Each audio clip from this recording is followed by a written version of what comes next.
Testing, testing. Right on the dot. It's a great name. And then cut across the bottom of Colorado. Friends, colleagues, compassionate Vermonters, I want to welcome you this evening to our public forum, Marijuana, THC, the commercialization of THC in Vermont. I want to thank you so much for being here, for taking the time out of your busy schedules, your busy lives, to inform yourselves about a topic that is very important to us all. I'm Ed Baker. I'll be your moderator and your host. I'm so pleased to be here with you. I'm honored to be here with you. A couple of housekeeping items. Number one, if everyone would please just take a minute and look at your cell phone. Make sure your cell phone is off on vibrate so we don't have any sounds or ringing to disturb the proceedings this evening. Thank you. I appreciate that. I'll even do it. Okay. Rest area. If you leave the auditorium and make a left, there's the elevator. We're on the second floor. The rest area is on the first floor, so down one floor. Question and answer period. We've decided to have question and answers by index cards. So you probably already have an index card. If you've come in with a question on your mind for one of the panelists, write it down now. If over the course of our discussions a question comes to mind, write it down, and we'll have our team collecting those cards at a few points in the course of the evening. I want to take a moment to introduce our panelists. We are indeed privileged to have with us some very distinguished guests tonight, and we have an exciting and informative evening planned for you. Number one, I'd like to introduce Dr. Libby Stout. Elizabeth Libby Stout is a board-certified addiction psychiatrist and a senior instructor for the University of Colorado Health Science Program, Department of Psychiatry. Thank you, Libby, for being with us tonight. TJ Donovan. TJ is Vermont's State Attorney General, elected in 2016 with over 66% of the people's vote. Presently well into his second term. TJ previously served for 10 years as State's Attorney of Chittenden County. Thank you for your service, TJ. Thank you, Ed. Ann Hassel. Ann is a physical therapist and activist from Massachusetts with lived experience both as a bud tender in the cannabis industry and as a person in recovery from severe cannabis use disorder. Thank you, Ann. David Rechu. Dr. Rechu is a child and adolescent psychiatrist. He directs the Pediatric Psychiatry Department at UVM's Larner College of Medicine and is the medical director for the Vermont Department of Mental Health, Child, Adolescent, and Family Division. Thank you, Dr. Rechu. And Scott Gagne. Scott Gagne is a certified prevention specialist from Maine and director of the New England Prevention Technology Transfer Center.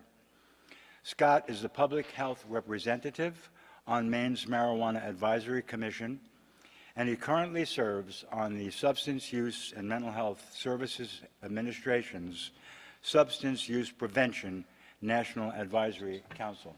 Thank you. Thank you all so much for being here with us.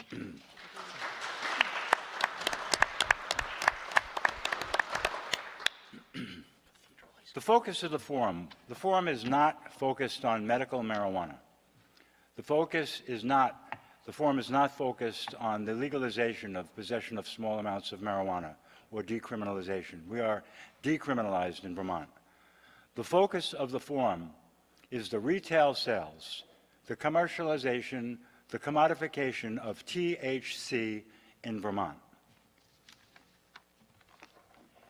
I'd like to begin the forum a little bit differently than most forums of this nature are begun. I would like to begin this forum with a moment of mindful silence. I'd like us to join in a moment of mindful silence. In honor, in recognition, in celebration, and in commitment. In honor of all those, and there are many, who have been taken from us by drug overdose death. In recognition of all those, and there are many more than we like to think, that suffer and struggle every day, all day, with the terrible symptoms and consequences of substance use disorder. In celebration of all those of us who have found their pathways to recovery.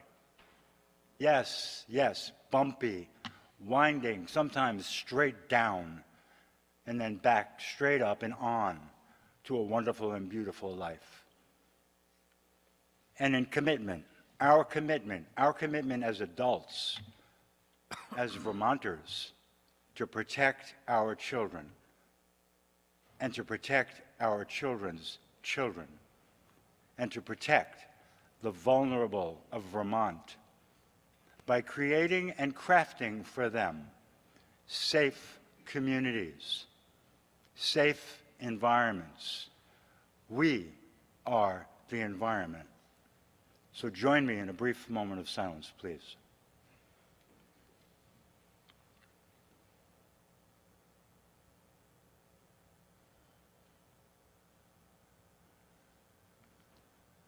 Thank you. Thank you. Something tells me that may be the only moment of silence this evening. So we'll begin the panel discussion. Our first panelist will be Dr. Libby Stout. I'd like to thank you for joining us, Dr. Stout, from Pueblo, Colorado. Pueblo, Colorado, which has been called the ground zero of THC commercialization. You have worked as an addiction psychiatrist in a 90-day residential program treating people with co-occurring mental health and substance use disorders for well over 20 years. Can you please, based on your clinical experience and your knowledge of science, focused upon THC and its effect on the human brain, share your concerns around THC becoming easily accessible through commercialization in our communities? Yes, absolutely. I'm really happy to be here because I have been trying to get this message out. Several of us physicians in Pueblo, Colorado, go around the country trying to help people understand what has happened in our community.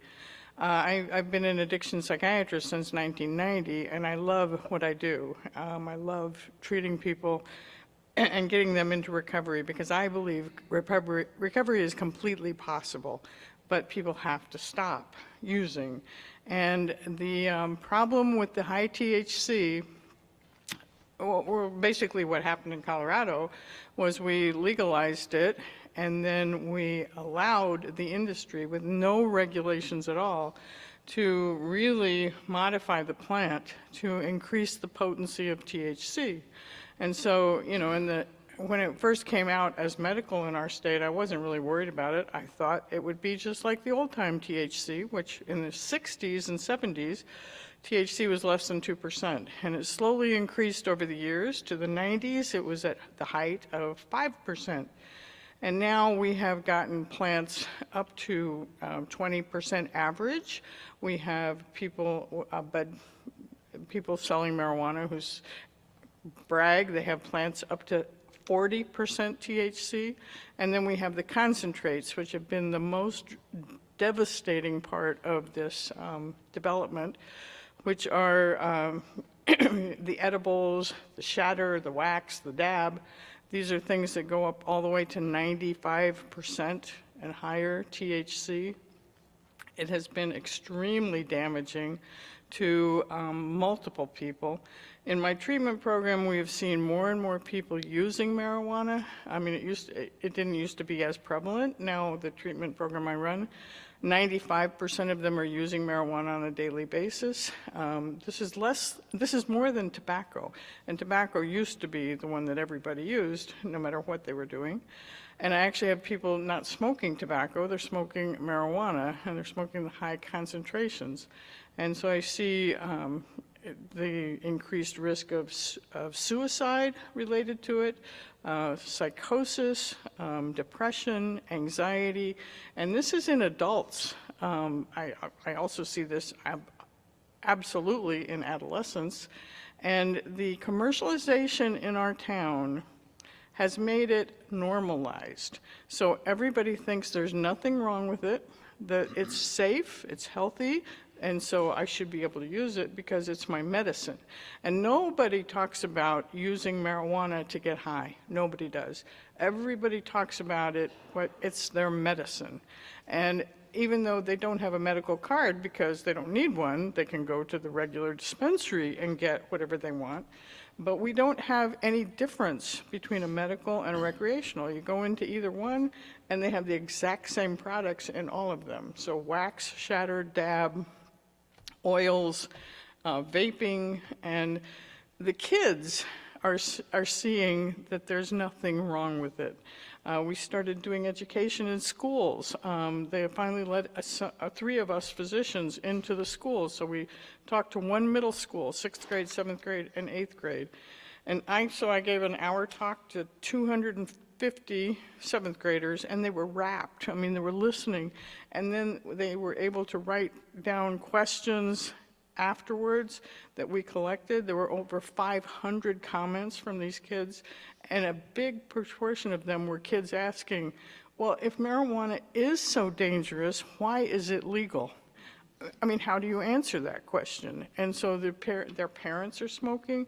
They started asking questions about, how do I help my parents? How do I get them to stop? Because, you know, we're talking about the effects on cognition. This is a real big problem that I'm seeing with the high potency, is that it really affects abilities to learn and remember. Treatment is all about learning and remembering. And if you continue to shrink your hippocampus with a very powerful drug that does that, it's very difficult to learn and remember anything. So people don't do well in treatment. And this is, I mean, I'm seeing this because this program I run is a very amazing program for the state of Colorado that is funded by the state. So it's a 3-month inpatient program for people who have failed everything else. And so I see people who have been in multiple treatment programs, not been able to stay sober, and the majority of them are there for alcohol, methamphetamine, or heroin, but they're all smoking marijuana.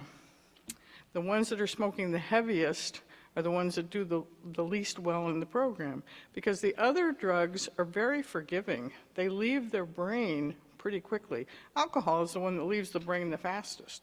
And so people are better able to learn and remember new information.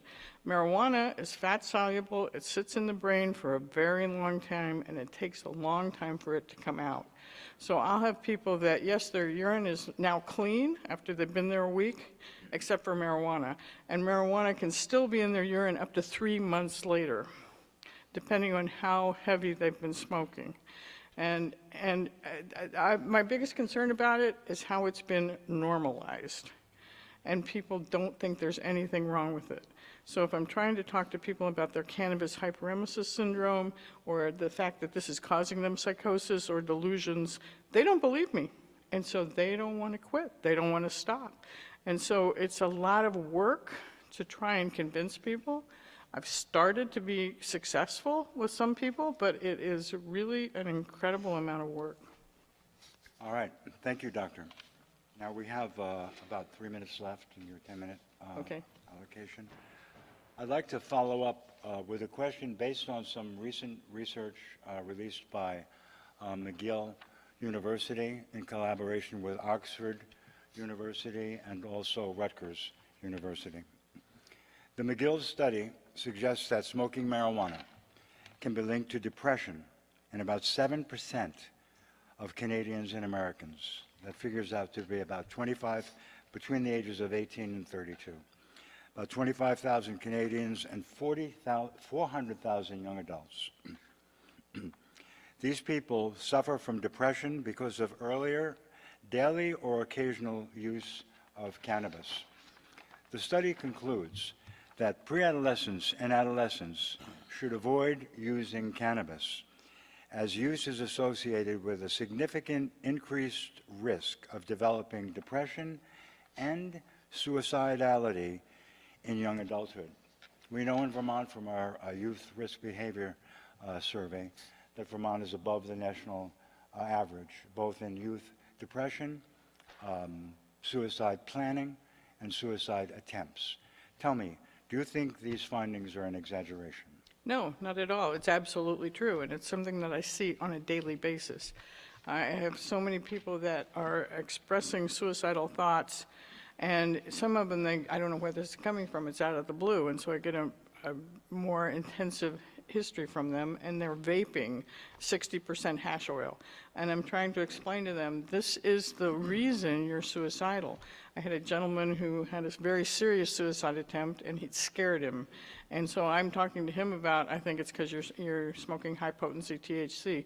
I convinced him, and it took forever, but he's actually to the point where he's feeling much better, and he's no longer suicidal.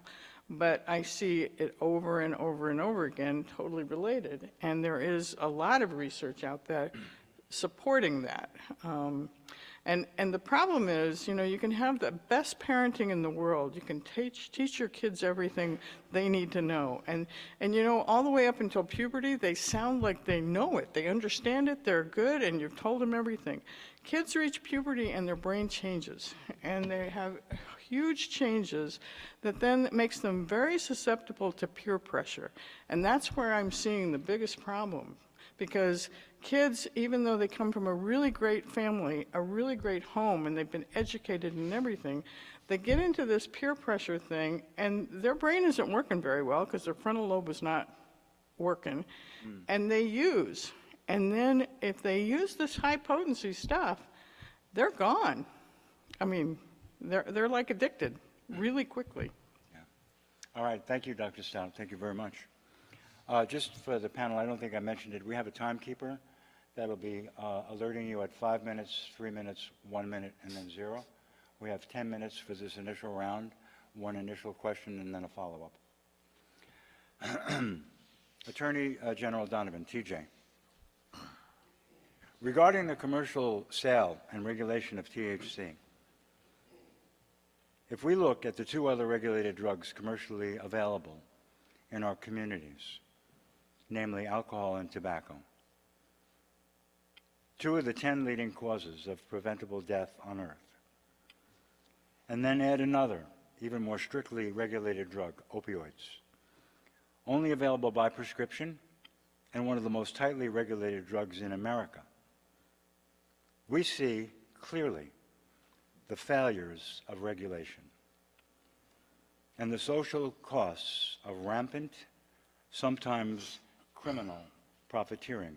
You, of all people, are familiar with this through your work litigating powerful opioid pharmaceuticals and opioid distribution companies.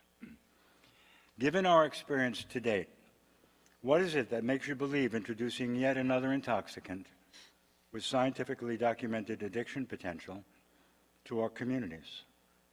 Sure.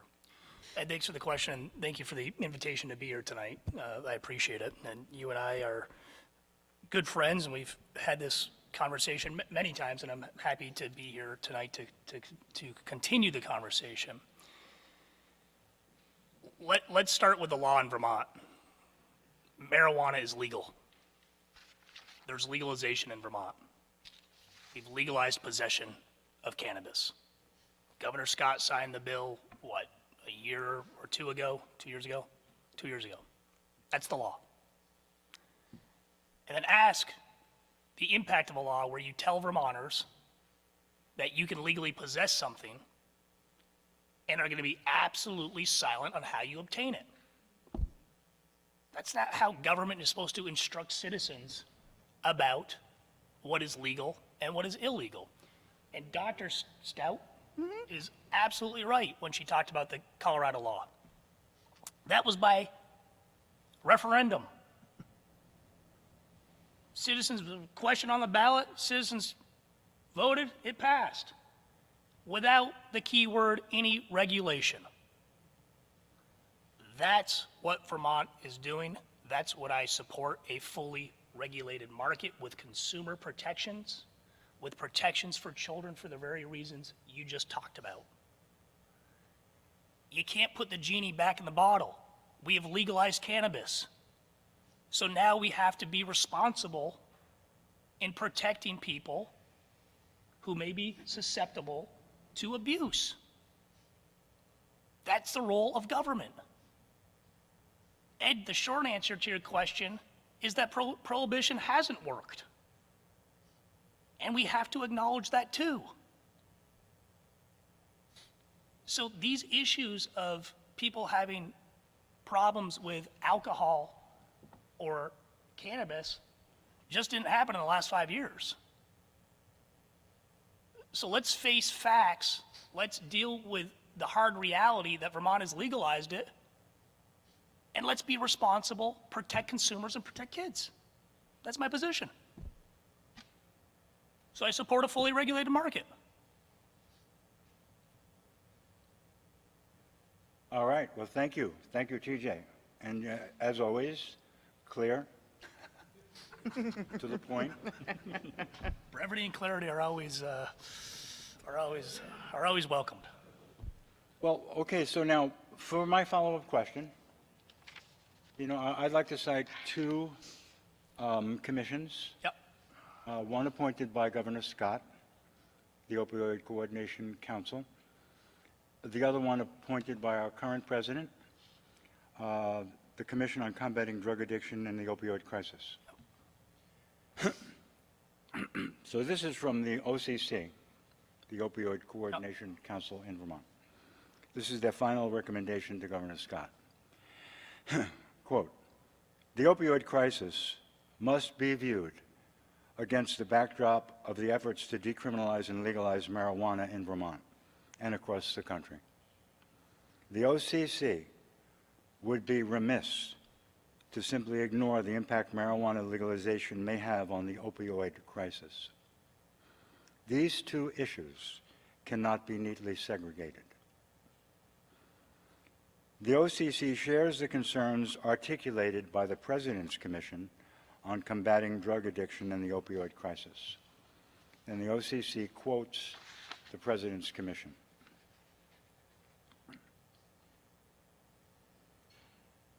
The President's Commission warns against the uninformed rush to put another drug legally on the market in the midst of an overdose epidemic. What say you about that? I don't think the state of Vermont has been uninformed or is ill-informed. I think we're going about it in a very responsible, pragmatic way. We've been having this debate for 6 or 7 years now on legalization. I don't think that's ill-informed or uninformed, to be perfectly blunt. Most of my career, when I was state's attorney and now attorney general, has been dealing with the opiate crisis in this state. Certainly, as state's attorney, dealing with folks who've came into the criminal justice system as a result of their addiction. Now, as attorney general, suing these pharmaceutical companies that I believe are responsible for starting the crisis. And my experience, perhaps an anecdote, but in talking to so many people who have struggled with addiction, with heroin addiction, it started because of a prescription drug. Because a doctor wrote a script. Let's be honest about it. So there needs to be a level of honesty and consistency across this debate. And I can't think of anybody, I'm sure there is, I am sure there is, but my experience in talking with somebody who has struggled with heroin addiction or opiate addiction said they started because they used cannabis. I can't think of that. Hey, people can disagree. Listen, we all have our experience, and just be respectful of our experience.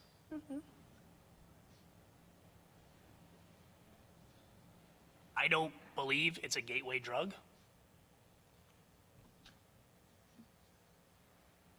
I think we need to be responsible and pragmatic and pass regulations that protect consumers and protect kids. Colorado did not do that. They just legalized it. And so, with all due respect, I don't think we're saying we're going to be Colorado. We've already indicated we're not. And as you see more and more states, this issue is not going away. And I think that's the reality check that I think we got to have, because here's the bottom line. As I said, it's legal to possess it. How do you think people are getting it? How do you think, not everybody's growing their own. Let's be honest about that. And so if we're going to allow, if we said to adults in Vermont, you can possess this, don't we have an obligation to ensure, like we do every other product, that there's some sort of consumer protection embedded in that transaction? That's how this system works. If we're saying, see no evil, hear no evil, you're on your own, we're abdicating our responsibility. So, we're not Colorado. We didn't just willy-nilly pass something and say, you're open for business. This has been a decade-long process of trying to build those regulations to answer these very important questions of how do you protect kids, how do you deal with roadway safety, how do you protect consumers? But the bottom line is, it's been legalized in this state. Now the question is, what do we do next? Thank you, TJ. Thank you. All right. Next, we have Ann Hassel. Ann, thank you for visiting with us.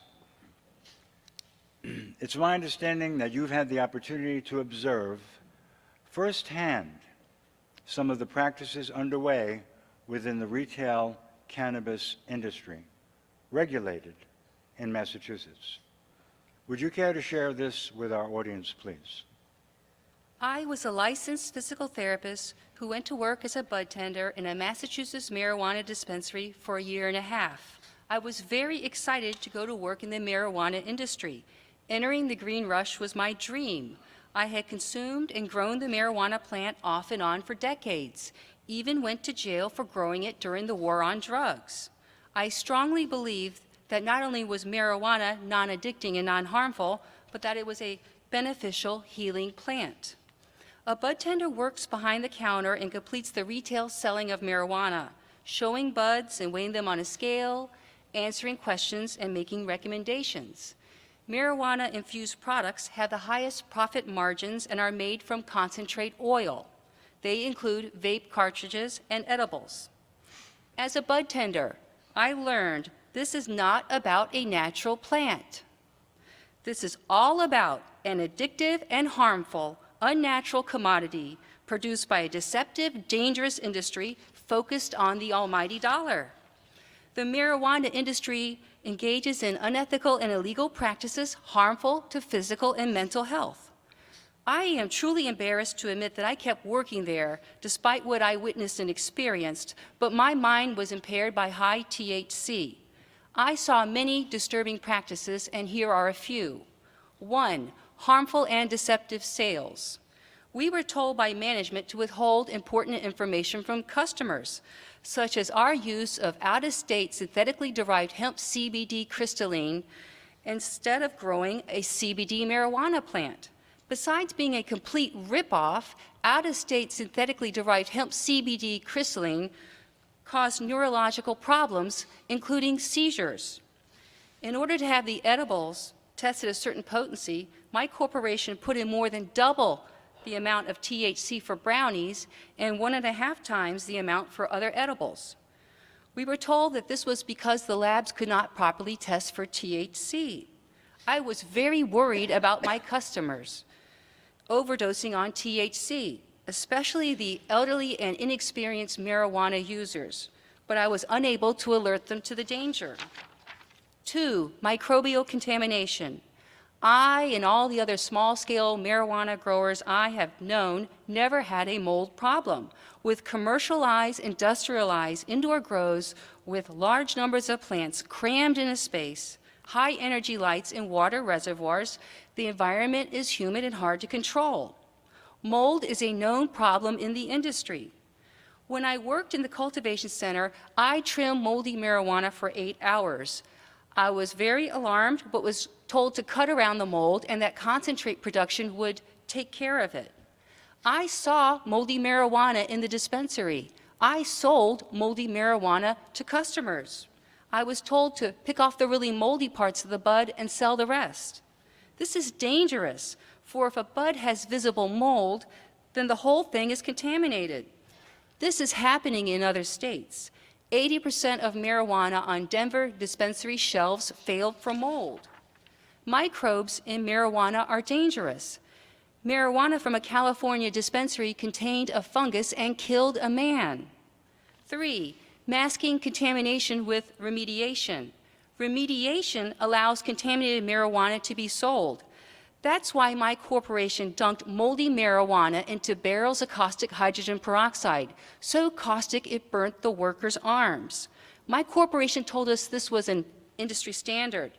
This practice masks the mold so it passes the lab testing. Concentrate production is another form of remediation.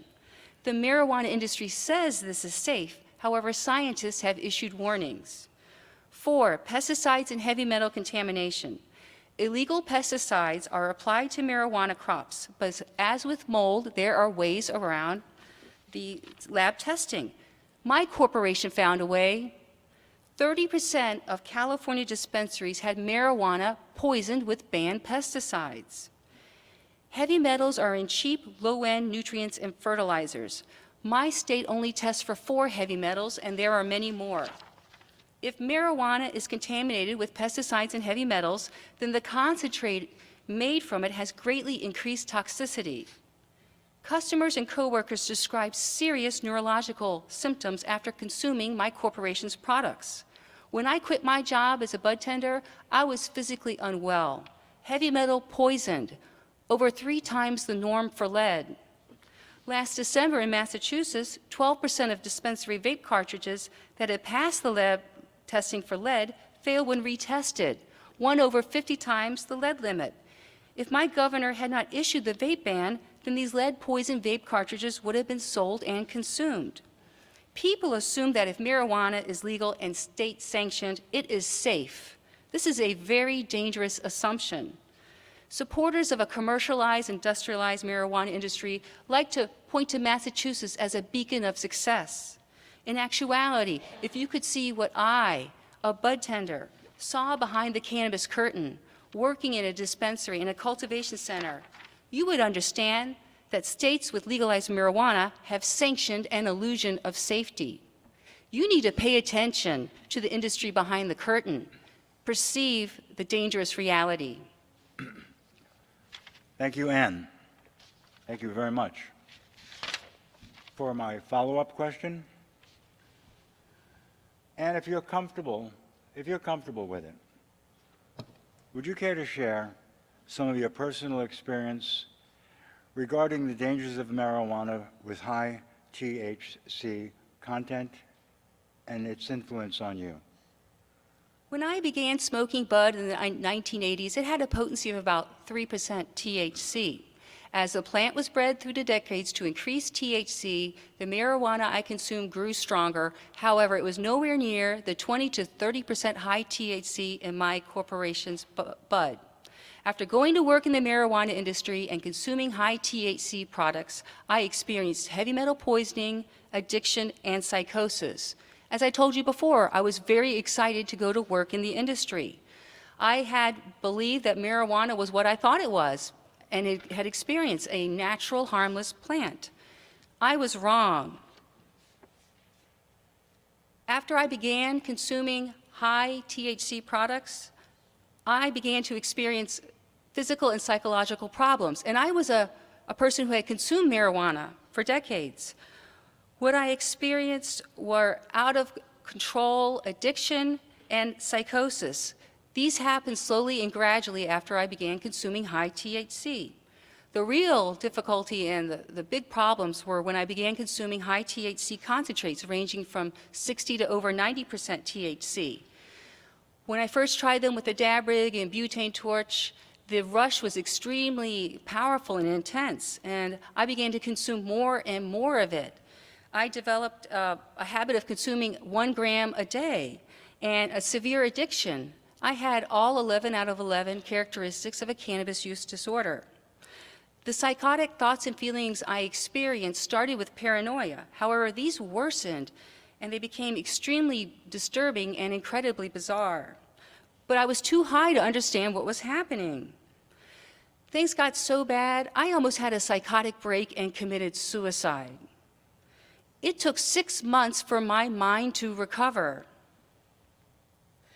I was what the commercialized, legalized marijuana industry cultivates, one of the 20% of heavy users who consumes 80% of its products.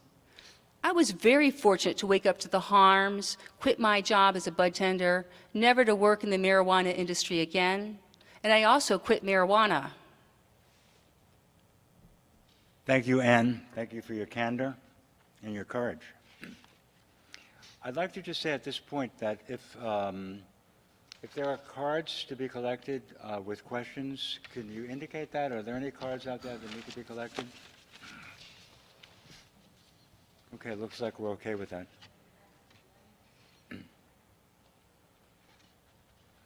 All right, next we have Dr. David Rechu. Dr. Rechu, we know, unfortunately, from experience, that products with addiction potential wreak havoc on public health. We have only to look at the history of alcohol, nicotine, and presently the opioids to see the dangers inherent in these substances. In your view, and please feel free to elaborate based on brain science and your extensive experience, is there a risk to our young inherent in Vermont's legalizing the commercial sale of THC? Thanks, Ed, and good evening, everybody. Just to put things in context, I do work at the Department of Mental Health, but I'm also a practicing psychiatrist. I see outpatients who are children and adolescents, and when I'm on call, I work in the emergency department and on adult psychiatric units, and in fact, I'm on call right this very second for the Department of Psychiatry. I also want to say for disclosures that I get no money from any pharmaceutical company. I also want to say that even though I work for UVM and I work for DMH, I am not speaking on their behalf today. This is really just my own opinion. I'm not trying to speak for them today. I'm also not politically conservative, and I think a lot of people assume that everybody who's has some concerns about commercialization tends to be on the conservative spectrum. So Ed, the answer to your question, the short answer is definitely yes. My guess is that people don't want me to just spout study after study, so I'm going to kind of I'll be brief. And while I personally don't think that cannabis is inherently the most dangerous substance on earth, I do think that it may be the substance where there is the largest gap between its actual level of harm and its perceived level of harm by the public. And in my view, that makes it more dangerous. One of our primary worries regarding cannabis use has to do with the development of psychotic thinking. And by that, I mean things like paranoia, hallucinations, delusions. I see this, unfortunately, very regularly in my practice, and virtually every single time I'm on call on the adult psychiatric units and in the emergency department. And what I often see are people coming in with something called cannabis-induced psychosis. They come in, they're seen in our emergency department, or they're admitted to our psychiatric units for several days, and their thinking often clears. But since they don't really see that there's any link between the cannabis use and the psychosis, they go back to using, and then generally this cycle tends to repeat itself over and over until one day, even when they stop using cannabis, their brain doesn't bounce back anymore. According to the research, 34% of people who become psychotic while using cannabis convert to having schizophrenia or another psychotic illness which does not require the presence of actively using substances. And cannabis use beats all other drugs in terms of its conversion rate. A large study in Europe calculated that about 12% of first episode psychosis cases would be prevented if youth did not use high-potency cannabis. And in some cities, the rate was as high as 50%. And with psychosis, unfortunately, comes a risk of violence, right? If you're paranoid, if you think people are coming after you, you need to defend yourself. Another emerging sign, as we've already heard, is about suicide, with a major study that came out showing that the risk of suicide attempts is about triple for young cannabis users. There's also strong evidence on the ability of cannabis to impair memory, attention, and other cognitive domains. And as researchers from the RAND Corporation once said, cannabis is a performance-degrading substance. And that doesn't sound like something Vermont needs a whole lot more of right now. One of the main points I want to make tonight is that the evidence for these risks are strong. Like all complex issues in medicine, studies can be inconsistent and they are always flawed. But overall, the data that concludes that cannabis is bad for many people's brains is quite strong. And contrary to what many of you are led to believe, the evidence goes way beyond simple association studies. There are randomized controlled studies, there are animal studies, there are genetic studies, and there are complicated designs that strengthen the case for causality. These are all the same kinds of studies that have helped us determine that broccoli is good for you or that the world is getting warmer. Now, it would be one thing if the cannabis industry was ready to acknowledge these very significant risks, but it doesn't. They dodge, they minimize, they deny, and they dare treat anyone who says anything negative about cannabis as being a prohibitionist suffering from reefer madness. And what that signals to me quite strongly is that the industry simply is not ready for the responsibility that they are asking for. Several decades ago, the tobacco companies told us not to worry, right? It's a plant, after all. And we believed them, and we paid a huge price. More recently, the opiate manufacturers said that their new products weren't addictive. And again, we believed them. And again, we paid a huge price. Now the cannabis industry is here, ready to cash in on the next public health crisis. So I want to acknowledge that there are more issues related to cannabis commercialization than just the health and mental health perspective. But what I really want you all to understand here is I want you to have full awareness that any move forward is being done despite the public health impact, not because of it. I'll stop there. Thank you, Dr. Retchu. Thank you very much. For a follow-up question, here is a quote from your recent testimony before House Health Care Committee members. You expressed concern that a legal THC market would increase usage amongst teens this way. Quote, when you put more cannabis shops than McDonald's and Starbucks on every street, you increase usage. You send a message to kids that this is okay. Dr. Retchu, Would you care to elaborate on some of the dynamics involved in increasing adolescent usage by commercializing and advertising THC sales?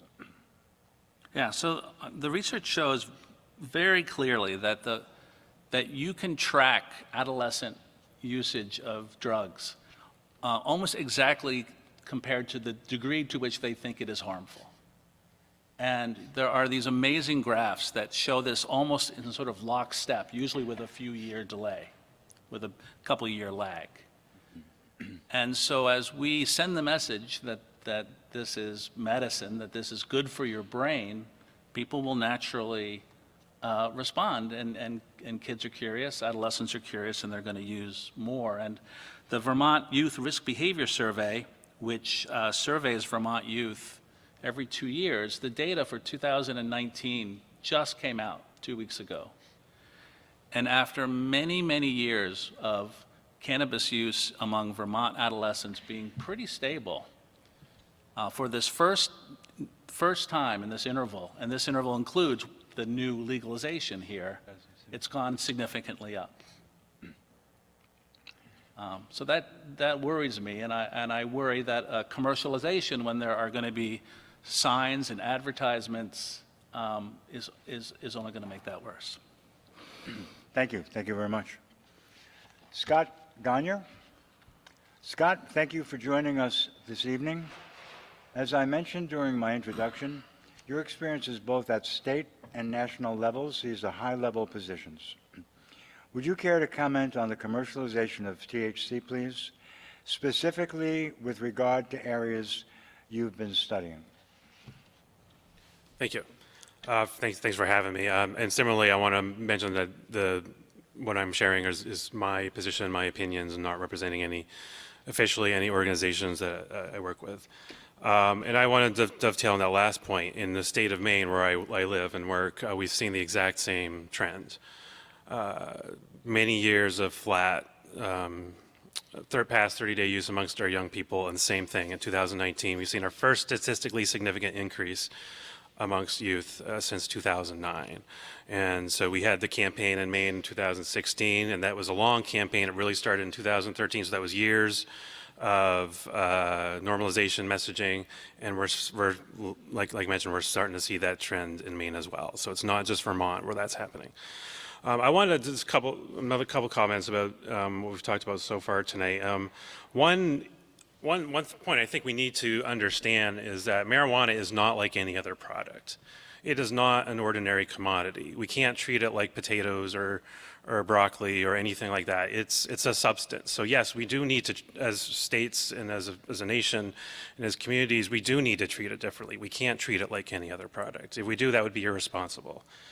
And on the topic of responsibility, the question I would pose is it responsible, on the one hand, to go after drug companies that are causing harm in our communities while rolling out the welcome mat for another one? So if we're going to think about responsibility, I think that's something we need to think about.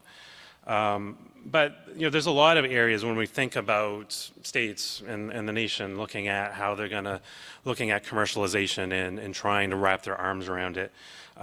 What we see is a lot of failures. A good example is the current vaping crisis that we're in, the E-Valley outbreak, the lung injury outbreak. The CDC recently has updated, the CDC is coming out with data on a weekly basis and not a daily basis. And some of the last reporting indicated that 1 out of 6 of the vaping devices that have caused E-Valley outbreak were state commercialized products. Granted, there's a lot of them that are obviously coming from the black market, but 1 out of 6 is not an insignificant number. So I think that speaks to the valid concerns that folks have about how well a state actually can wrap their arms around commercialization, because so far the track record is not really very good when it comes to vaping. Another thing that we've seen is poisonings, both with children and with pets.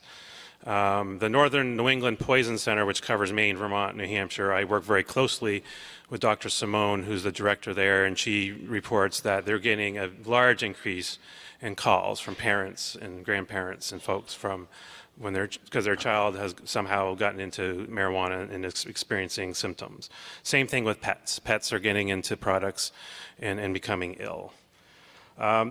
Another piece I want to mention and kind of touch on is the taxation piece, the revenue piece, because that's something that gets talked a lot about how much money it could bring in for a state. The problem with that is what we don't do, and what no state has done, is an actual cost study on how much commercialization of THC costs a state. We've done those studies with alcohol and tobacco, and they're miserable.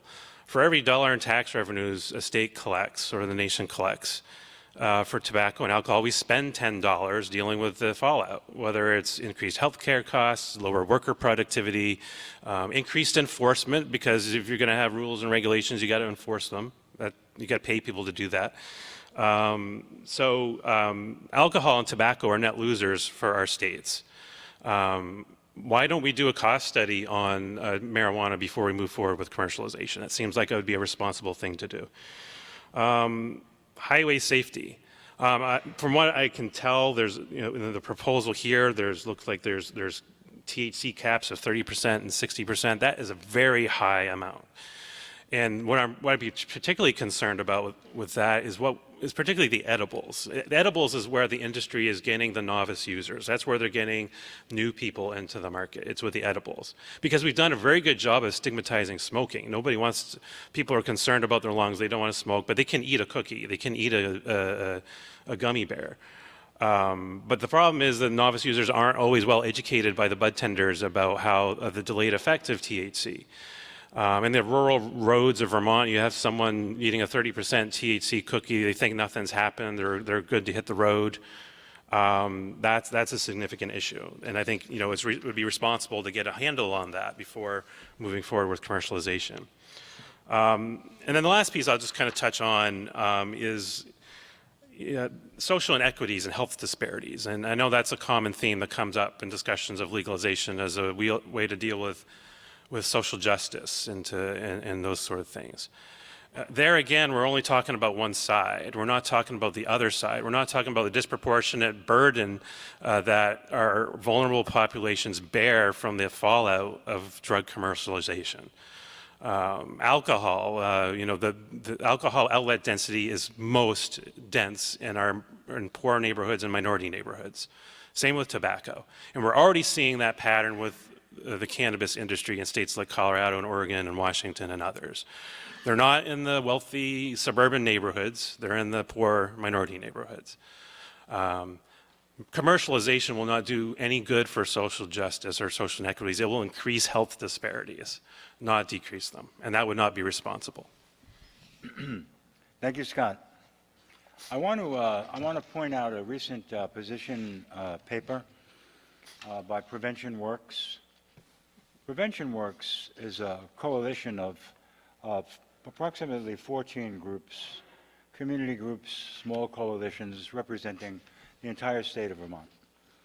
Prevention Works recently has said in a position paper, Prevention Works and Vermont's prevention coalitions are opposed to the creation of a commercial system for retail sales of recreational marijuana, and clearly want to refute statements that commercialization of marijuana is needed to provide tax dollars for prevention services.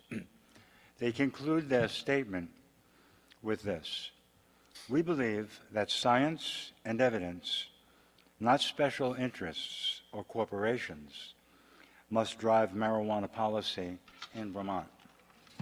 Now, Scott, I know that you recently have said regarding this specific issue, this is an illogical trade-off. Would you care to elaborate on that? Yeah, and I think it connects to what I ended with previously is the idea of funding prevention or after-school programs or the things of those sort with marijuana revenues is, again, it's going to increase health disparities. It's not going to fix them. Because as has been well laid out by other panelists, the fallout from for marijuana use, particularly the adolescents. So we know from the research that 90% of addictions start in youth.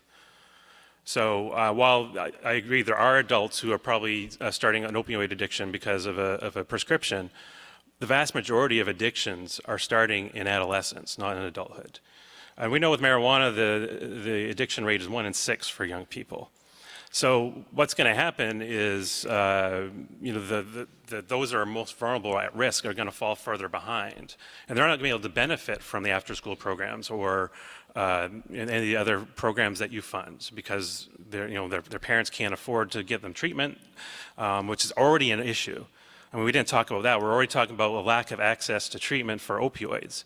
Commercialization is only going to make that worse, not better. So I think it doesn't make any sense to fund, for the state to be in a position where they need to collect revenues from the sales of an addictive substance to fund prevention. That just doesn't make any sense. And then what happens when revenues are down? So you got to put out advertisements to increase sales, to increase the revenues for prevention. So now you got to fix these issues that come from more people using marijuana. The equation doesn't make any sense. Okay, thank you, Scott. I want to thank the panelists for our opening round of discussion. That was really informative, and we're going to look forward now to a question and answer period. Questions have been submitted by the audience. We've had a team that's reviewed the questions and chosen representative questions that I will now address to our panelists. Thank you, Judge. Thank you very much.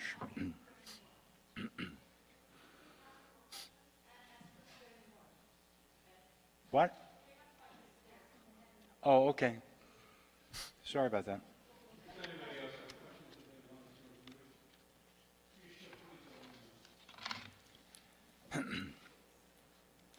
All right, we'd like to begin now. First question is for Ann Hassel. Ann? Yes.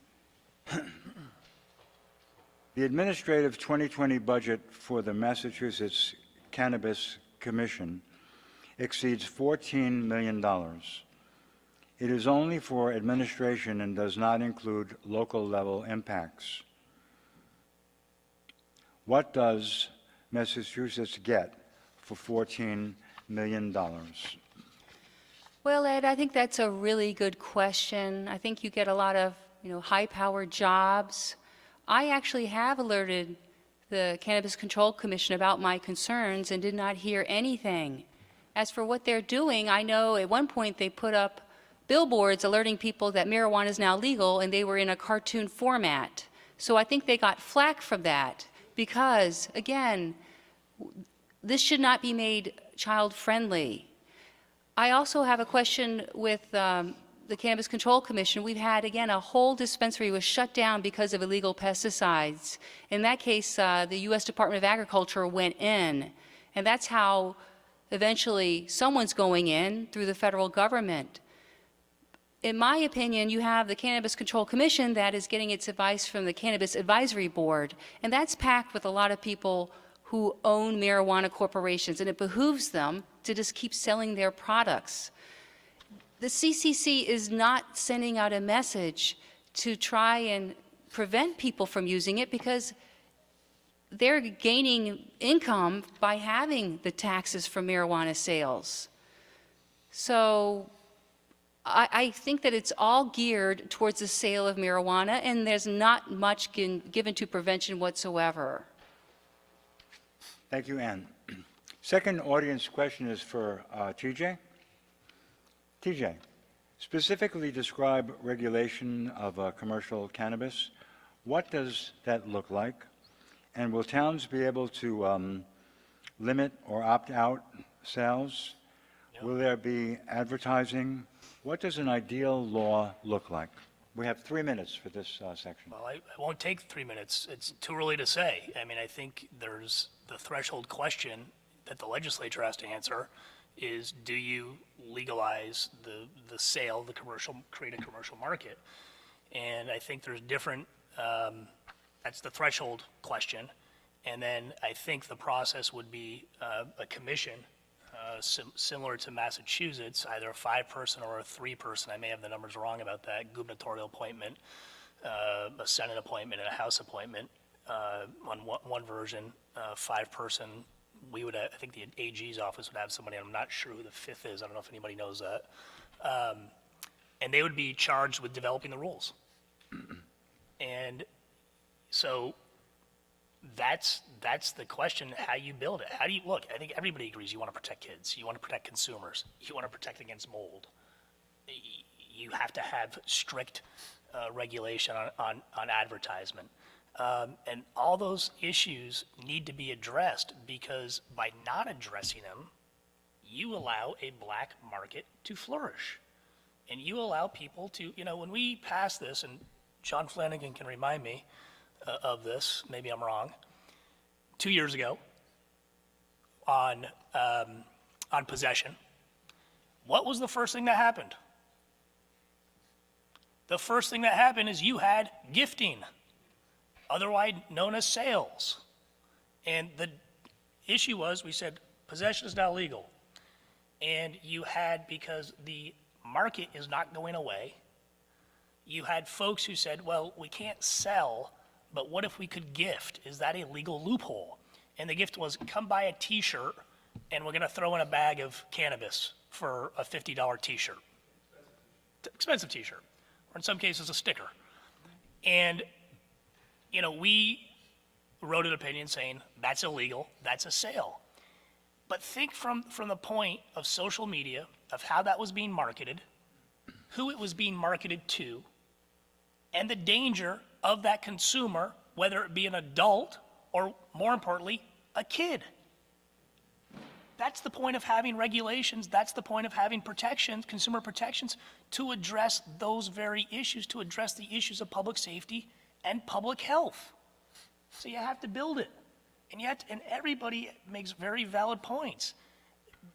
But I'm hearing two different things. I want to tell a quick story about this youth behavior risk survey, if I'm saying that correctly. You're getting close to your time. Well, I'm going to tell the story, Ed. We went to Colorado, 2013, group of Vermonters, and law enforcement folks who were against legalization, folks who were pro-legalization, about 10 people. And we're sitting down there with Colorado officials, and we were saying how bad Colorado is, blah, blah, blah, blah.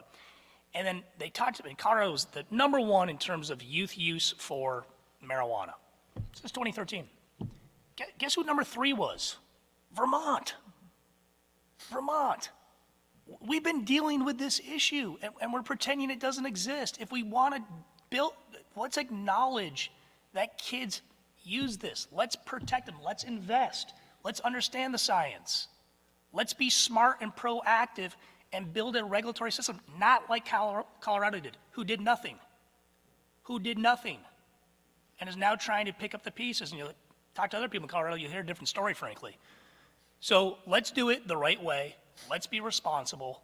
Let's actually be adults and do our job. That's my position. But the idea that this is going to happen, it's already happening here. It's already happening here. Let's address it and be responsible and get the job done. All right. Thank you, TJ. The next question is for Dr. David Retchew.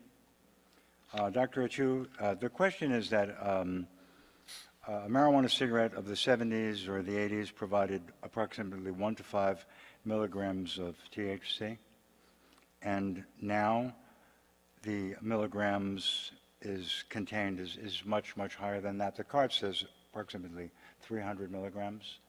Would you care to compare the effects on the brain between those two doses of THC? I think the research world is really waking up to the fact that the THC potency is a very important dimension in all of this. What still needs to be figured out is what is there a threshold at which point different health risks become much, much higher. So the study that I talked about briefly in Europe, their definition of high potency THC was just 10%, which is well exceeded, I think, by what what is available in a lot of the stores. So there still needs to be some things to work out. Is it a linear relationship? Is there some threshold at 10, 20, 30% where things get way worse? But I don't think that's a settled issue at this point. But has it been established that the higher the THC level, the more the addiction potential? Yes, yeah, I think, and the more some of the health risks like the psychosis are as well. All right, thank you. Dr. I just Stout. want to jump in on that. Understanding the content is incredibly important, right? As that consumer. Well, hold it. TJ, the format of this particular We don't get part. to have a back and There's forth. no back and forth, there's no conversation, there's no debate. No, I've been Okay. biting my tongue. That's going to go both ways. Does the panel want to have a debate? I'm a lawyer, so don't ask me that question. Quite a few people who asked similar questions. We tried to incorporate them. So Okay. I think the audience had specific things. I think what we've got here represents. Yeah, I know you're a lawyer, Right. but it's hard to, we need to have a structure. I'll tell you what we can do is that for our next forum, I'd be more than willing to host a debate. I think that would be exciting. I'll come back for that. People agree? All right, this next question is for Dr. Stout. Dr. Stout, has commercialization of marijuana sales caused an increase in the use of the drug? Has there been an increase in highway deaths caused by marijuana-influenced drivers? Yes, absolutely. And I just want to clarify what I was trying to emphasize with Colorado law, no regulations. Initially, there wasn't any. We do have regulations, but the one that I'm most concerned about is there's no regulation on the potency at all. So that's something I think you need to look at because the potency is a big part of this. And so, yes, we see definite increased use, and I'm on a legislative task force that gives recommendations to the legislature, and I have joined it because I wanted to bring this issue. And so the first part of me being on this task force is educating the people on the task force, because it's amazing how many people do not know anything about this. But we're starting to look at data from the state. And, you know, the governor comes out saying, oh, there's been no increased use of youths, and it's been stable, which is not true for Pueblo, Colorado. And so what I'm asking them to do is to look at the data statewide based on how there are dispensaries, because we have an opt-out ability. Over 70% of the communities opted out of having dispensaries. So most of the dispensaries are in low-income neighborhoods, many in people of color.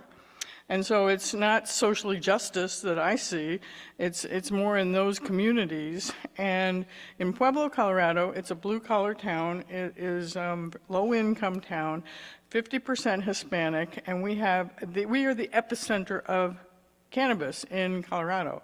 And so we have increased youth use, 16 to 17-year-olds, 31% admit to smoking marijuana in the past month.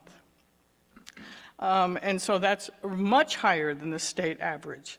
And so I'm asking them to look at all these things because Pueblo, Colorado, we have increased crime. Yes, we have a lot of people, I think they're delusional, they're driving the wrong way, and they're having front-end collisions, and they're under the influence of marijuana. So we're seeing a lot of increased accidents because of the use of marijuana. And yes. Thank you, Doctor. This next question is for Scott Gagne. It's a similar question, but I'd like your perspective on it. Drug driving, including marijuana deaths, have passed alcohol-related deaths in Vermont. How long does impairment last? How long after use should people wait to drive? How do we share this information with Vermonters? Well, I think the answer to the second question is hard because part of the challenge with THC, and it's been talked about, is it's fat soluble, it stays in our body for a long time, and you can't, it's not like alcohol, it's not as predictable as alcohol is, but even alcohol isn't all that predictable all the time. So between two different people, they could have the same amount of THC in their system and have vastly different effects, and that's what makes it so dangerous, because you don't know. Some states have looked at, establishing a limit, a 5 nanogram limit, blood limit for THC, but the problem is you don't know whether or not that's impairment. For someone it might be, for someone it might not be. And so again, that's what makes it so challenging and so risky. Again, as I mentioned before, what I've read about some proposed THC caps, 36 or 30% and 60%, that's just off the charts. Again, particularly again with the novice users and the edibles, which is where you're going to see a large, which where you would see a lot of the consumption coming from. That'd be huge, and I think that also speaks to the capacity issue. And I've not seen, and so I go across the country. I speak on this topic. I talk with a lot of people in the legalized states, and I've not heard of one state that's solved any of these issues. Whether it's dealing with impaired driving, whether it's dealing with consumer safety, whether it's dealing with the youth issues. So if the goal is to protect, to protect consumer safety, protect youth, to make the black market go away, the black market is not going anywhere.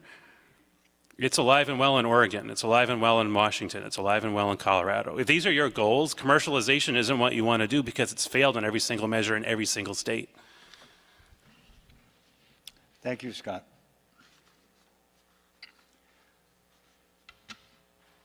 Ann, this is a question for you. It's a personal question. How did you quit marijuana? Well, Ed, it was hard. I have to say, I was consuming, again, the high-potency THC concentrates. I didn't know what was wrong with me.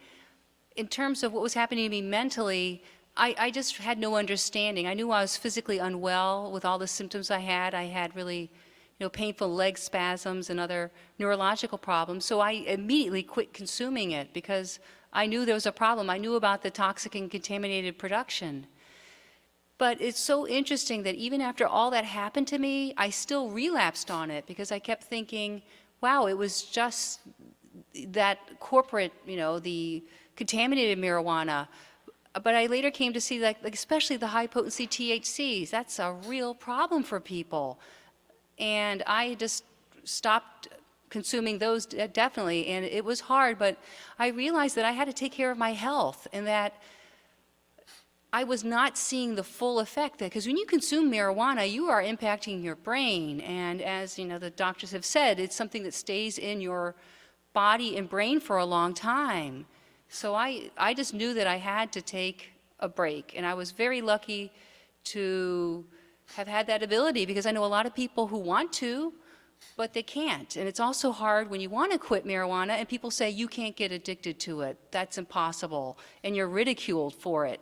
But it is something, it's one of the hardest things I had to give up. And I've done other drugs that were definitely what people would say more destructive, but nothing was as destructive as marijuana was to my brain. And for that reason, in order to just have the ability to live my life to the fullest, I decided I can't consume it again. Congratulations, Ann, and thank you. Thank you for your candor. It seems tonight that we can agree on a couple of things. We can agree on THC being a dangerous chemical compound with addiction potential. We can agree that most of the states that have commercialized the retail sales of THC in their communities have had large problems with regulation, and they've seen consequences. We can agree that Vermont, is seriously considering moving in this direction, and that we don't really have regulations yet in place, that these need to be developed. And I'd like to point out the Governor's Commission and the President's Commission urging deliberation, urging that we take our time and not move quickly because of the importance of the proposed legislation in favor of the commercial sale of THC. So TJ, here you go. Here's one for you. Very hard to read. The former Commissioner of Health, the Government Ops Committee, is opposed to edibles, opposed to advertising, and restricting the points of sale. Yet, the committee voted bill out without any restrictions. Is it all about money in Montpelier? Profit needs to create addictions? That's the question. Not sure I understand the question. When was the vote? I'm not sure I understand the question. When was the vote? Anybody want to comment on when the vote was? Who was the health commissioner? What? It was last year after Government Ops Committee had taken multiple days of testimony. Former Commissioner Pelkey testified against high potency, against advertising, against edibles in particular because of the effect that they, the admissions to the emergency room, all the difficulties that we were going to have. And yet, I think it went 9-1 out of committee in favor of the bill that the Senate had passed over. Came out of the Government Ops Committee. I don't think a Senate committee is 10 people. It's 10-1. 10, thank you. So, I'm not a member of that committee, I don't know. it was the Senate bill that came over. I can't remember the number of the bill. But it was, essentially they seemed unconcerned with any of the potential damage that this bill would cause. They were just more than happy, it seems, just to let it get through committee and get out on the floor without due diligence. And I just think that there's a lack of due diligence in the House at the moment and in the Senate of this piece of legislation. I think the question is addressed to the idea of profit before public health. Is that your point? Yeah. All right, so if we take that, the idea of profit before public health, we have ample examples in American culture. We have the automobile industry. We have the tobacco industry, the alcohol industry, the opioid industry, where profit was put blatantly before public health until there was massive casualties, massive mortalities, all kinds of litigation, fake science, court proceedings literally for decades until people changed their ways. I think the question is, how are we planning to address that human tendency in Vermont, profit before public health? Well, I think and I don't know what panelist said it, but it goes to this regulatory framework that's going to cost money, right? Where is it going to be housed? What agency of state government? Who's in charge? How many staff? What's the enforcement mechanism? Those are all questions that need to be answered, in my opinion, and they're legitimate questions.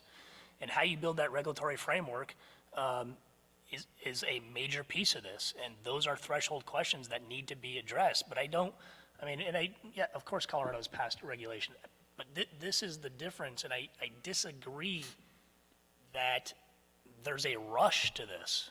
I disagree with that. This has been close to a decade process. And we still go back to that we've legalized it. And so now the question is, how are you going to build this part of state government who is going to be in control of this? I will share another Colorado story, and a lot of them. Met with the city attorney in Denver. This is 2013, right after. And they had to hire like 30 new assistant city attorneys.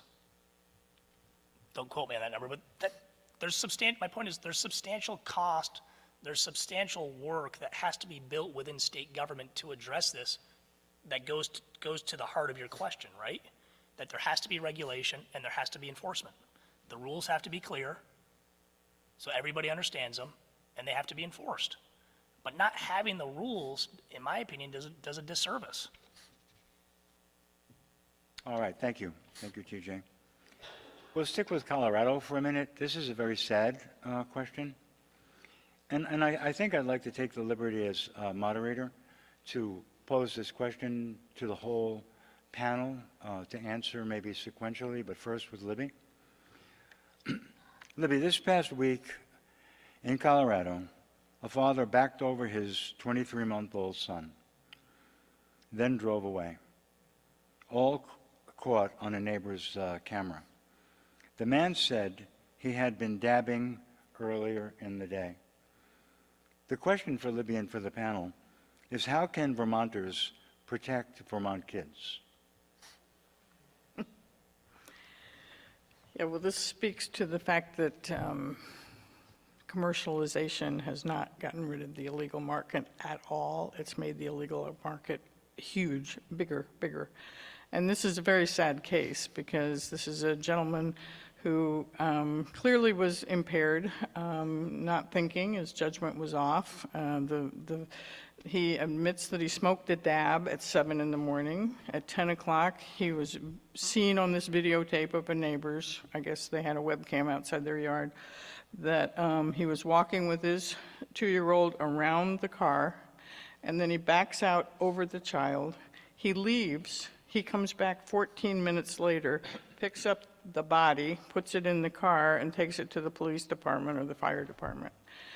And basically, they got an attorney. They incarcerated him, put him in jail. He got an attorney from Denver who actually said this, and they bonded him out on a personal recognizant bond because he said, well, yes, he's had 14 traffic violations, but he's never had a DUI, so he's not at risk of harming anyone. He just killed somebody. But, I'm sure he was very distraught. This is not something he planned on doing. He was very upset. And some first responder noticed that there was a very large air conditioner.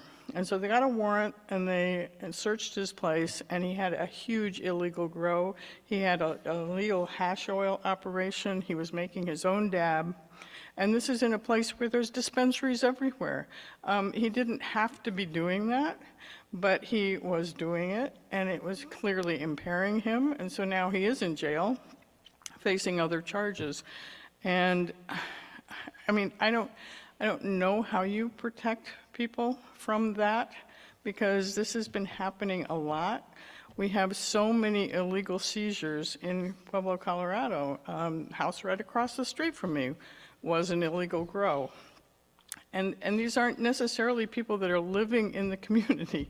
We have all kinds of cartels coming into Pueblo, from Chinese cartels, Mexican cartels, we have a Russian cartel that are doing illegal grows and taking these products elsewhere. And so, yes, you guys have suffered from what we've done in Colorado, because we have created the best marijuana in the world. We have the most potent in the world, and it's coming out everywhere else. And so I don't know how you put the chicken, I don't know how you put it back in, but Genie. this is something, if you're looking at regulating, you're going to have to do a lot of planning. Just even looking at the edibles, this is food that people are making, but there's no health department regulating it. There's no health department going in and looking if they're using healthy stuff that's safe. And so there's risks of botulism in the product because nobody's regulating that. So these are things you have to think about. So we're not only trying to put the genie back in the bottle, we're trying to put the chicken back in the egg? Yeah, that's what we're trying to do. Let's stick with that question, and let's look at it both from a micro perspective, protecting kids against accidents and people who are under the influence, but also from a macro perspective as far as policy, community safety, environmental safety. TJ, how do we protect Vermont kids? Well, it sounds like a terrible story and a tragedy, no doubt. But I feel incredibly strongly that you don't make public policy based on emotional anecdotes, that we should be driven by the science and the data. And we should be guided by what we think is right, not by these terrible, tragic stories that are going to impact people emotionally. And that story does, because it's a terrible story. So I think the first thing from a macro level is you don't make policy based on emotional stories.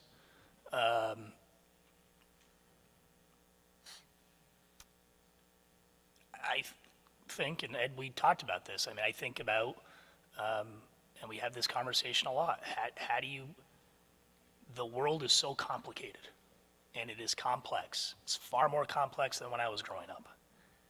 How do we give kids the tools and the resources to navigate this incredibly complicated world, as you said, Doctor, in an incredibly complicated and complex time for them? That should be our top priority.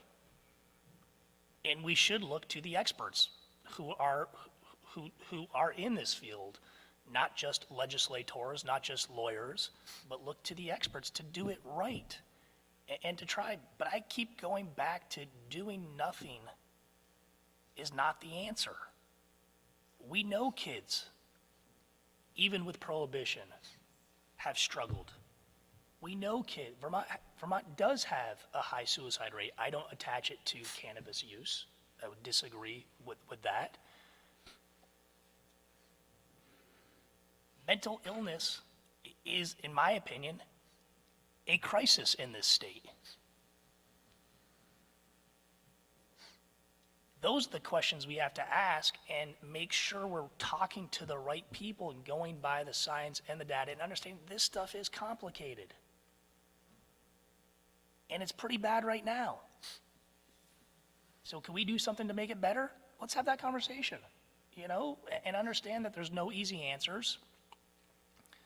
But let's be guided by the policy of creating a state where every kid has an opportunity to be successful. Let's also be guided by the fact that we live in a state that we trust adults to make informed decisions. Okay?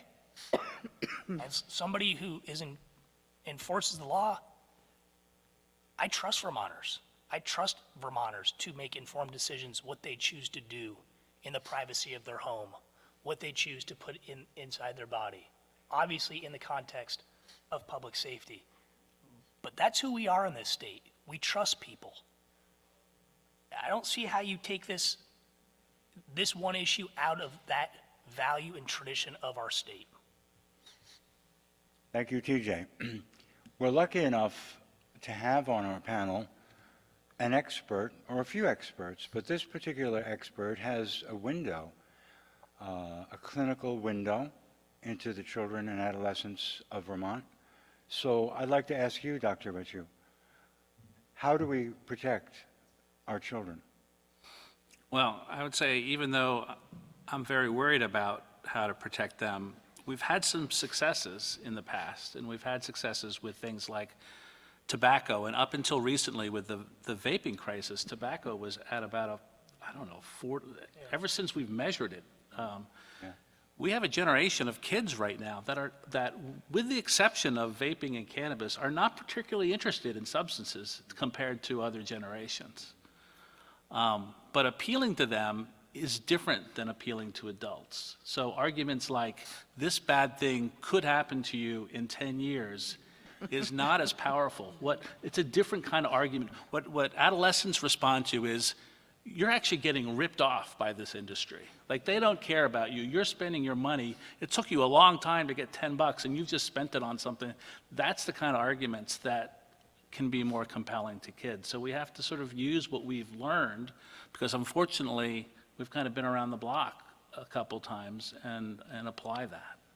And what about that? You had mentioned it earlier, this idea of normalization. What about that? Well, yeah, I mean, I think we have to get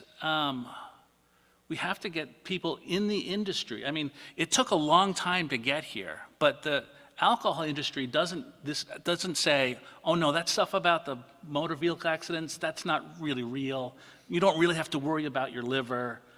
The problem is a lot of the cannabis advocates are still in pure denial. I don't know if this is deliberate or it's just a bias or what's driving it, but there needs to be, some accountability to what's being said. There needs to be an acknowledgement that these are real risks that are being generated by real data, and not to just have this, kind of put up a cross and say, reefer madness, I'm not going to listen to this. All right, thank you. Anne, do you have Do you have a contribution to make to this specific idea? How do we protect our children? Well, it's so hard about that story about the Colorado man dabbing. Well, I think he rated his high was a 2 out of 3 out of 10. And I think it's going to be really hard for you to protect your children. I do. Because children do what they see, and they especially do what they are told is healthy. And the industry is telling people that this is healthy and non-addicting. And it's really hard because a lot of parents are consuming it. They don't want to have the conversation. But all these, like, what about the children bringing the gummies to school? That's happening too, and children are going to the hospital. And I guess people are just chalking it up to collateral damage, that, oh, well, people want this and they want marijuana, so we just have to accept that there'll be, destruction to, vulnerable youth. And I wish that there was a way that people could understand just how dangerous this is, but the industry is it has a lot of money. You have the lobbyists, you have the people themselves who maybe think they know what marijuana is because they've consumed it back, 10 years ago, but it's radically different. So people have to get the message. And I would have hoped that they're educating their children, but unfortunately you're having parents consuming and then children consuming. And these children, their minds are so vulnerable. There's going to be a price for them to pay in the future, irrevocable damage. Okay, thank you, Ann. Scott, same question. Thank you. I think everyone hit on a lot of great points. I think one of the things that we have to do as adults, as the decision makers and leaders talking about this on both sides of the issue, is we need to be real about the risks, or real about the science. We have the science. We know the science. We know what THC does to the brain. We know what it does to the body. We know what it does to public health and public safety. I mean, it's pretty clear that it's a risk in a lot of different ways. But part of the problem, whether it's in municipalities or it's in state legislatures, and I can speak for the Maine legislature, lawmakers don't ask the right questions. Municipal leaders don't ask the right questions. It's either because they don't know what questions to ask, because they didn't take the job to regulate or THC in their municipality.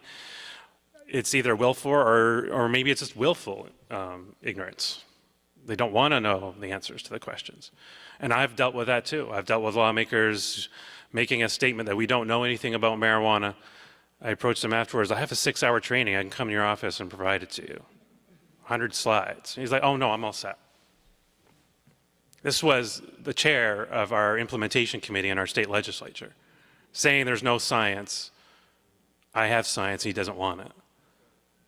That is a huge risk to our youth and to our communities. Either, again, municipal leaders who have a million things they need to regulate in their communities. They have to take care of school issues, not enough bus drivers, not enough snowplow drivers. Now they got to deal with this. They're not experts. So that's the vulnerability, is people not asking the right questions. That anecdote, that quote unquote emotional anecdote, might be data. It might not be just one story, it might be multiple stories. But the problem is it's baked into the cake not to have that data, because no state requires the collection and tracking of public health data and reporting to the state legislature. So it's built in the cake not to have the data. So our leaders need to ask the right questions. They need to acknowledge wherever they stand on legalization and commercialization. We need to acknowledge, because we keep talking about like it's any normal product like potatoes or broccoli. Kids hear that, adults hear that, and it gets baked in the cake again that it's not a big deal and we don't have to worry about it. And that's what poses, I think, one of the most significant risks to our young people, is the adults are not doing what they need to do to understand the issues and then dealing with it. Thank you. Thank you. We're drawing toward the end of the evening. We have a few more questions here. The judge is kind enough to bring them up. Thank you, Judge.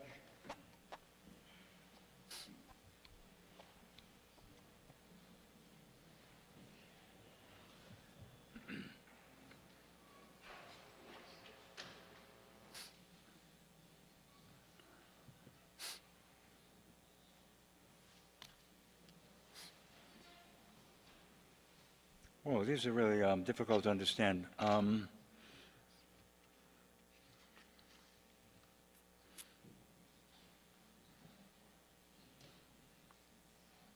For Scott, again, what are the local policy considerations that cities and towns should be thinking about to help their community? That's a good question, and one that municipalities in Maine are currently grappling with as commercialization. So we voted for commercialization legalization 2016, but we're now just rolling out. You know, I think an important one is whether if commercialization was to happen, whether or not they're going to opt in to sales. I've heard discussion that we don't want to let municipalities have that option. I think that would be a mistake, because you shouldn't impose those kind of norms on communities if they don't want that norm in their community. But there's a lot of things. I mean, there's enforcement. Enforcement is a big one. Whether you have, if you have a police department or if you have to rely on the sheriffs, or I don't know how that works in municipalities in Vermont, but so that's a piece of it. Smell is going to be a big thing. I'm dealing with that. The wind blows the right way, I get THC in my backyard, or marijuana aroma in my backyard, which is often. So there's that piece of it. I mean, traffic, traffic is an issue. The grows, home grows, making sure those are secure and monitored, because that's a theft risk and that's a public safety risk. So there's a lot of things that municipalities have to look at, and I think that's the challenge with commercialization. Is it's all well and good for the state to put this out, but then, like, are they sure that municipalities actually have the capacity to deal with it in a way that actually meaningfully and effectively protects public health and public safety and just the quality of life in the community? I mean, in Maine, there was I was at a town hall in York, Maine, and this citizen came up to me and was distraught because he was dealing with this medical marijuana grow abutting their property, and traffic, 2 o'clock in the morning, paraphernalia on the ground, noise, smell, everything. But the problem was the municipality said, well, we can't do anything about it. It's a state issue. And the state said, well, there's nothing we can do about it. It's a municipality issue. So they're all pointing their fingers at each other and nothing happening. And so he was living on this property for 20 years, and now he's got to move so he can give his family a quality of life that he was experiencing before marijuana commercialization came around. Thank you. Thank you, Scott. Here's one more. We're going to have one more question. This is for TJ. And then we will have closing remarks from the panelists. So, TJ, the question is, can we have an opt-out choice for towns in Vermont, not an opt-in approach, as has been suggested in the state legislature? Maybe you can describe what's the difference first between opt-out and opt-in? I think, I'm forgetting your name. What was just said is going to be mandated that you can allow it, or can towns opt out and not have dispensaries? I think it's a legitimate question. I think there's issues of equity involved. And I don't know if I would support a opt-out because I think that would create some disparities that would impact those equities that we talked about.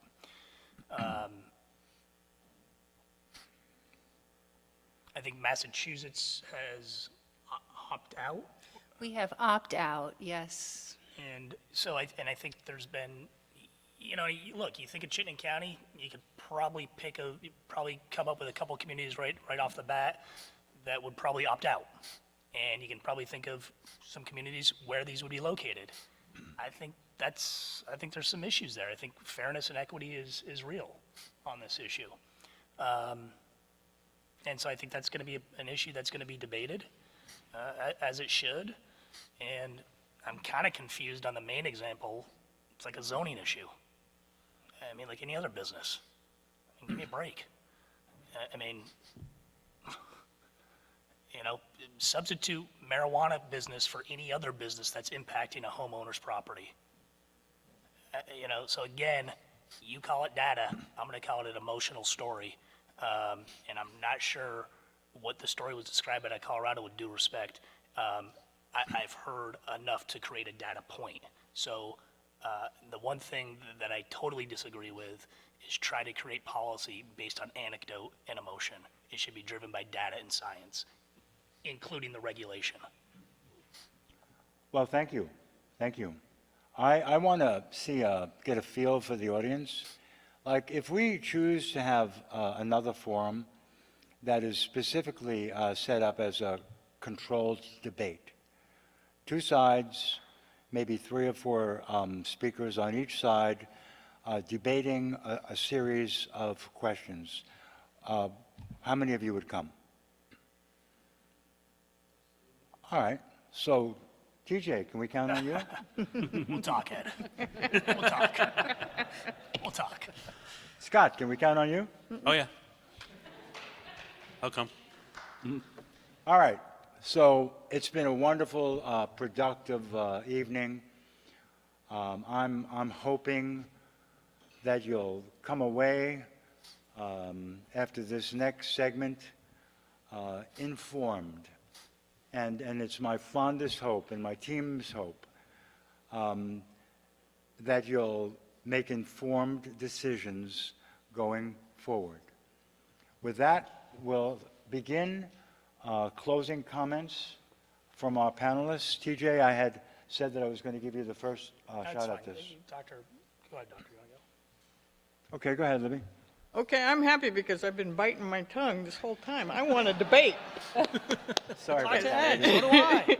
Okay, All so the time you need, Libby. So you want data, and I don't think you know the data. You need to know the data. There is tons of data supporting the relationship between marijuana and opiates. And they are totally related. And, you know, the industry likes to quote that first study that came out that said, oh, the opiate deaths decreased in the states that legalized marijuana. Well, that was the initial data. That has been replicated and expanded, and not only did it not decrease, it increased 22% in the states that legalized marijuana.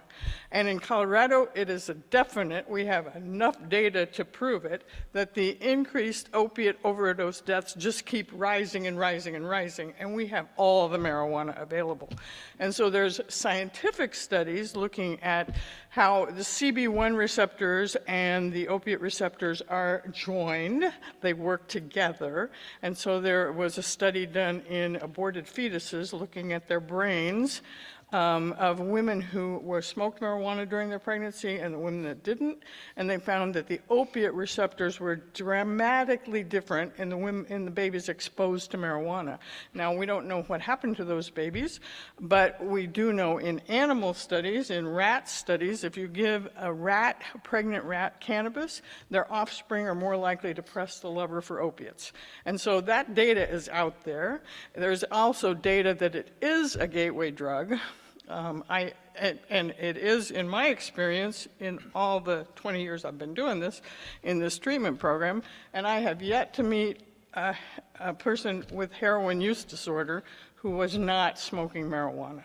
And in fact, I have patients that tell me they're so sad that they live in Colorado because there's a dispensary on every corner, and they don't know how they're going to stay sober from heroin because they're going to relapse to marijuana, which will lead them back to heroin. They tell me this. I don't ask them that. And so that data is out there. And the other thing I do want to point out is, to me, the best thing that has happened from all this legalization is the research on cannabis and the discovery of the endocannabinoid system. And I think people need to understand that, because this is the problem. We did not know why people liked cannabis until the 1960s, when this lab in Israel started injecting cannabinoids into rhesus monkeys, and they discovered THC. And they said, oh my goodness, there's a receptor in the brain that THC fits right into, and they called it the cannabinoid receptor. I am so sad they ever called that, because that makes everybody thinks, oh, we have a God-given receptor in our brain that makes us supposed to smoke marijuana. It wasn't until the 1990s that that exact same lab discovered why we have those receptors. They discovered that our brain creates this drug that they named anandamide. Anandamide is a Sanskrit word for supreme joy. So this is our system in our brain that we use as a homeostatic system. It's a regulatory system that helps regulate us. It stabilizes us, stabilizes our mood. So, anandamides are created in your brain when you need them. They're created locally, they're used locally, and they're destroyed immediately. And that's what the CB1 receptor is for anandamide. You put THC in that receptor, it sticks in there forever, and your anandamides can't work. And that's why I think we have mood dysregulation in people.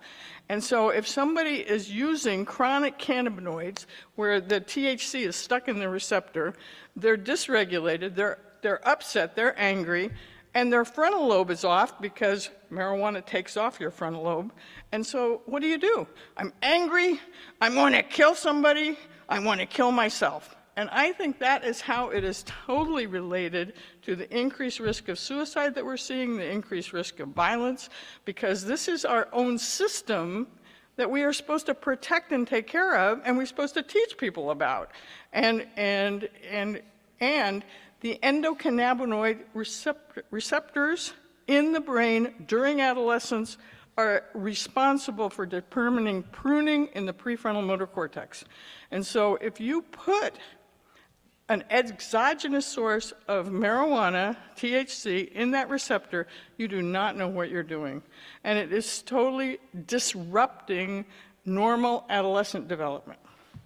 Okay. Thank you, Dr. Stout. I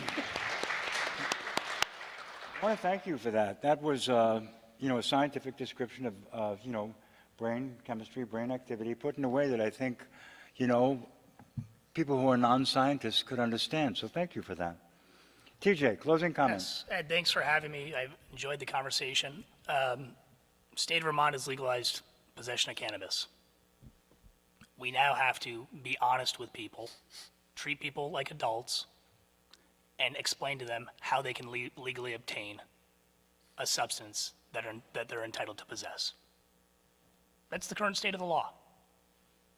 So we need to build regulations. We need to be smart about it. We need to be thoughtful about it. We need to protect kids. We need to protect consumers. We need to address roadway safety. That's what we're doing. That's what I support. And it would be great if we could acknowledge that it is legal in this state. And the next step is going to be full regulation. And the debate should be, what should those regulations look like? Not that it shouldn't happen. It should be, what should those regulations look like to address the issues of consumer protection, public safety, and kids? Nobody wants to hurt kids. And I disagree with you with all due respect, when you talk about the opiate crisis, particularly in this state, and you talk to people with that lived experience, as I'm sure you have and I have. And, I haven't ever, I heard people getting addicted to oxys. That's what I heard. That's what I still hear to this day. That's why we're suing pharmaceutical companies. I didn't hear somebody saying, I smoked a joint and I got addicted to heroin. Never heard that, with all due respect. And so we need to be honest. We need to address these issues that confront us, acknowledge that they're not going away, be willing to ask tough questions, be willing to address the issues of equity, be willing to address the issues of social justice, be willing to understand that there is a cost to state government in terms of its infrastructure, that I don't believe that the revenue is a panacea that people suggest it may be, that there's real cost here. But we got to do this, because you can't tell Vermonters you can legally possess something and then stay silent on how they get it. That's not how government operates. Government has a responsibility to act. We've acted, we've crossed the line.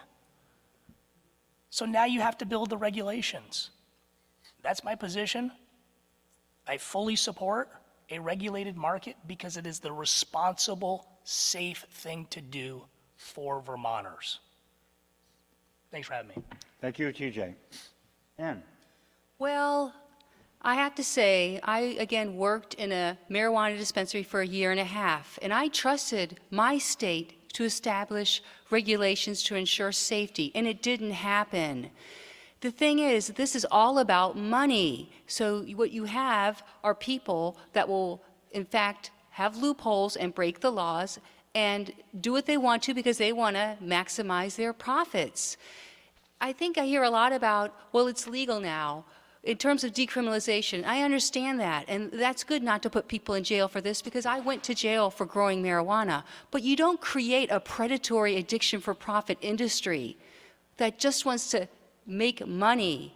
And people are not aware of the dangers. They are assuming, like I did, that you're going to have a Department of Public Health that will take care of this. I'm not the only marijuana worker who went to work in the industry and was horrified. That happened in Vermont. You had mold happening there. They reported it to the Department of Public Health and nothing happened. You had the same dispensary that sold supposedly hemp clones, which are small plants. It turns out they were high THC, and no one does anything. It's like a wink and a nod, a slap on the wrist. It's just all, I guess, just a simple play in the game. And again, people, it's so hard to establish this, and I know it's a big problem to grapple with the how to go about doing it, but I think that the bottom line is people are being harmed. They're trusting that the state will make this safe. And young people, again, because it will be commercialized and industrialized, they, in fact, will be consuming it. That is a scientific fact that the rates have gone up because of that. And it makes sense because if you have a decreased risk in your mind, you will do the behavior. And that's what children are now doing. So I really think that people need to look at the part of keeping the community safe. And I really hope that you can establish a lot of protections and be one of the first states in our country to do it, because it hasn't happened so far. And it's not going to be in your cards because, again, you have a powerful industry. But I really hope that when I'm watching from below, that it'll turn out better. But I don't think it will. Thank you, Ann. Dr. Retchu? Yeah, thanks everybody for coming out. I've learned a lot myself. I hope other people have as well. I want to appreciate the other guests for being here. I want to thank TJ for coming because it's not easy when you know that most of the That's right.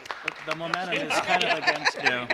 And you know, and since I'm not a cable news commentator, I think I'm allowed to say that I think he brings up some good points. What I think is missing is counterbalancing any benefits from regulation from the fact that we know that commercialization itself is going to cause a big influx in the amount of cannabis used. And I'm not talking about kids, I'm talking about adults, and that will cause more problems. And we have to be able to think about that at a time when our biggest psychiatric hospital is in big trouble right now. I also want to thank all the other guests who are coming, from other states. And I just wanted to reflect on that for a moment and ask people to think about, why they're here. Why are they here telling you these things? Like we realize that what we have to say is unpopular to a lot of people in Vermont. And all of us, I think, have probably endured some pretty nasty stuff on social media. So what do we have to gain? Like, what motivation do we have to manipulate the data and exaggerate the risks? And then I would ask you, well, what does someone have to gain who's advocating for commercialization, who might stand to gain financially from it, or might really enjoy the convenience of having a legal cannabis store right on their block? I mean, I don't think that makes them a bad person in my book, but I think it should give you a moment of pause when they suddenly become public health experts and interpreters of scientific studies. So we're not here to try to ruin anyone's party or livelihood, but we do want people to wake up and look at this important issue with your eyes wide open, because it's not likely we're going to get another shot at this. And 10 years from now, I'm not going to have a whole lot of pleasure by just saying I told you so. Thank you, Doctor. Scott? Thank you. And I'll riff off of that. Why am I here? Why do I drive 4 hours from Maine to be here tonight? And it's because I've seen behind the curtain in a lot of different ways.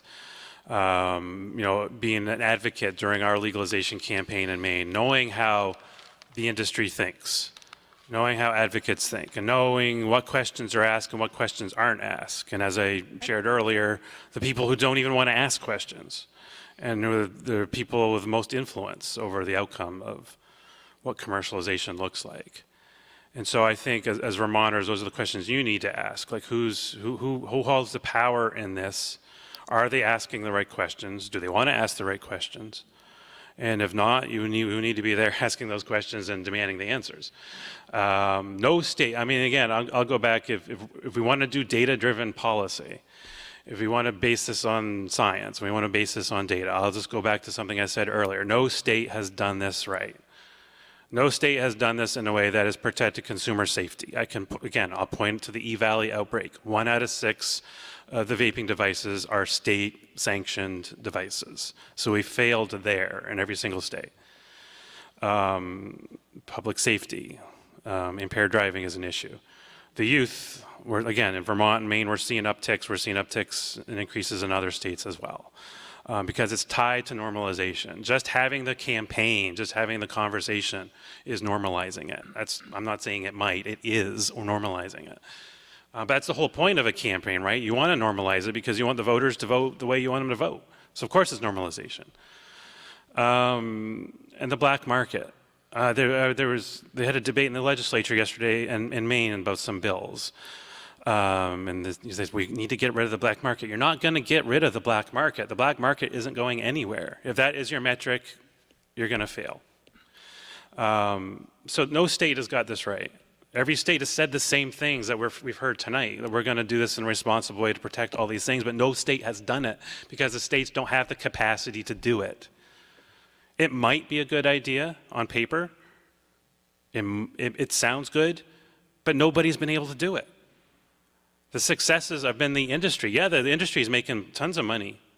They're successful.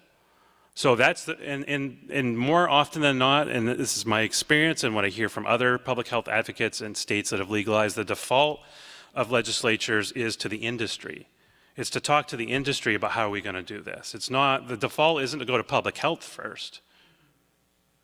In Maine, I occupy the public health seat on our Marijuana Advisory Commission.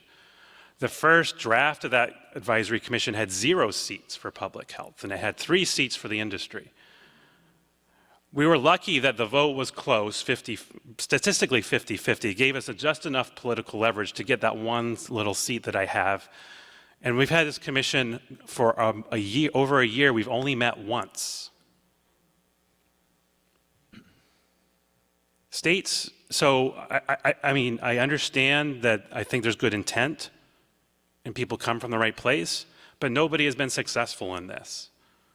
And we need to be honest about that. Ladies and gentlemen, there you have it. I want to thank you, Scott, Dr. Rachu, Ann, TJ, Libby, for being here with us tonight and really giving of yourselves.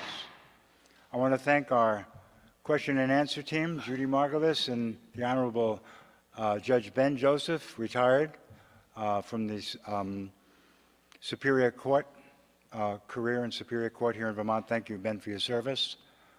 I want to thank Catherine Antley for helping to organize, my team for putting this together. I want to thank all of you, especially. You know, Vermonters care about Vermonters. This is something that we all know. It'll never go away. It will never change. I want to thank you for caring. I want to thank you for coming out tonight. Safe trip home, everyone. I'd love to see that data on cannabis increased usage. I will send you. You got a card? No, I'll give you my email. Okay.